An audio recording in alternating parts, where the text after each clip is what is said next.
সবাইকে। তো আজ রান্না করব ডিম বিরিয়ানি।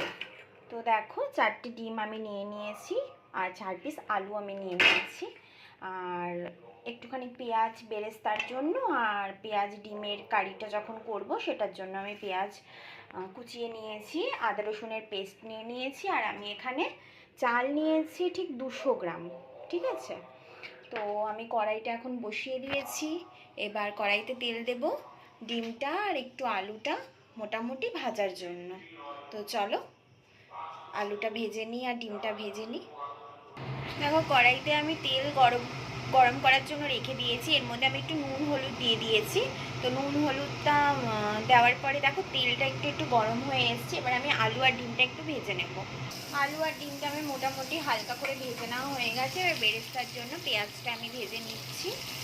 এখানে আমার পেঁয়াজটা আর বেরেস্তাটা হোক, আমি তার মধ্যে এখানে জল নিয়ে নিয়েছি। আমি এখানে ভাতটা একটু হালকা বয়েলড করে নিই।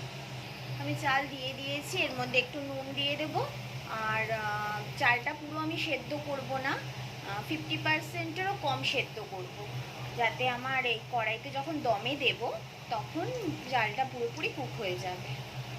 দেখো বেরেস্তা আমার করা হয়ে গেছে, আমি নামিয়ে নিয়েছি। এবার কড়াইতে আমি আর তেল দেবো না, এর মধ্যে গোটা গরম মশলা আর তেজপাতা দিয়ে দেব। তারপরে আমি পেঁয়াজ দিয়ে দেব, একে একে সব মশলা তারপরে দিয়ে দেব। আমি পেঁয়াজ একটু হালকা ভাজা হওয়ার পরে আমি টমেটোটা দিয়ে দিয়েছিলাম। এবার আমি আদা রসুনের পেস্টটা দিয়ে দেব। আদা রসুনের পেস্টটা আমি একটু জলের সাথে গুলে রেখে দিয়েছিলাম, তো সেটা আমি দিয়ে দিয়েছি। এবার আমি একে একে জিরের গুঁড়ো, ধনের গুঁড়ো, লঙ্কা গুঁড়ো, হলুদ গুঁড়ো এসব আমি দিয়ে দেব। দেখো সব দিয়ে দিয়েছি মশলা, জিরের গুঁড়ো, ধনের গুঁড়ো, লঙ্কা গুঁড়ো, হলুদ গুঁড়ো, এই জিনিসই দিয়েছি আমি, আর কিছু দিইনি এক্সট্রা। আমি এটা দিয়ে ভালো করে একটু কষিয়ে নেব।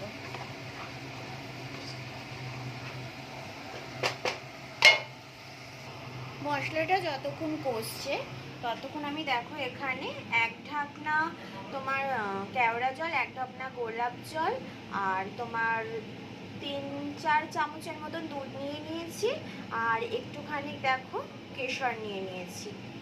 এটা ভেজানো থাক। দেখো আমি এর মধ্যে লঙ্কা তোমার নুন নিয়ে নিয়েছি, অল্প একটুখানি নুন দিয়ে দিলাম আর একটুখানি কিন্তু গরম মশলা দিয়ে দিয়েছি। আমি এখানে কোনো বিরিয়ানির মশলা কিন্তু ব্যবহার করছি না, গরম মশলা দিয়ে দিয়েছি। এবার ভালো করে এটাকে কষিয়ে নেব। ভাতটা মোটামুটি ফুলে এসেছে, ভাতটাকে দেখে তারপরে আমি জল ঝরিয়ে রাখবো। দেখো ভাত কিন্তু আমার 50% সেদ্ধ হয়ে গিয়েছে। এবার আমি এটাকে ঝরিয়ে নেব। দেখো ভাতটা আমি একটা বড় ঝাঁঝরিতে ঝাড়া দিয়ে রেখে দিয়েছি। এখানে আমার ভালো মতন মশলাটাও হয়ে গিয়েছে।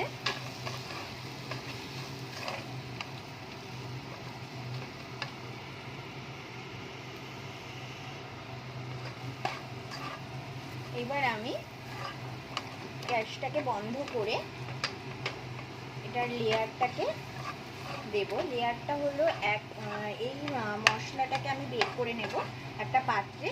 তারপরে আমি এর মধ্যে একটু ঘি দিয়ে প্রথমে লেয়ারটা ঘি দেব, তারপরে আমি এর মধ্যে ভাত দেব, তারপরে তোমার আলু ডিম দিয়ে একটু বেরেস্তা দিয়ে তারপরে আমি এরমভাবে লেয়ারটা তৈরি করব।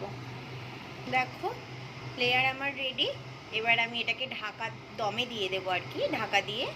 দেখো আমি খোয়া ক্ষীর একটু দিয়েছি, যদি খোয়া ক্ষীর কারোর কাছে না থাকে এটা স্কিপ করতে পারো তোমরা। একদম ঘরোয়াভাবে বিরিয়ানিটা হচ্ছে, যাতে সবাই বাচ্চা থেকে বড় সবাই খেতে পারে এরকম বিরিয়ানি একটা রেসিপি। তো আমি এবার এটাকে দমে দিয়ে দেবো। ঢাকা দিয়ে এটা মোটামুটি 20 মিনিটের মতন আমি দমে দেবো।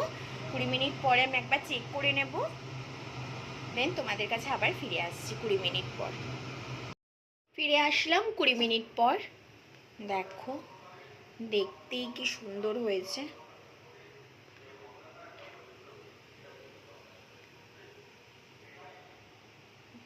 আমি চালটা একটু চেক করে দেখি সেদ্ধ হয়ে গেছে কিনা।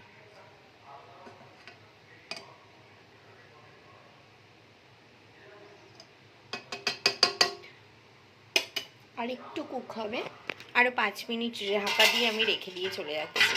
ফিরে আসছি 5 মিনিটের পর। ফিরে আসলাম 5 মিনিট পর। একদম ভালোভাবে দেখেই বোঝা যাচ্ছে চালগুলো ভালোভাবে সেদ্ধ হয়ে গেছে। তো আমি এটাকে ঢাকা দিয়ে আমি গ্যাসের ফ্লেমটা বন্ধ করে দিলাম।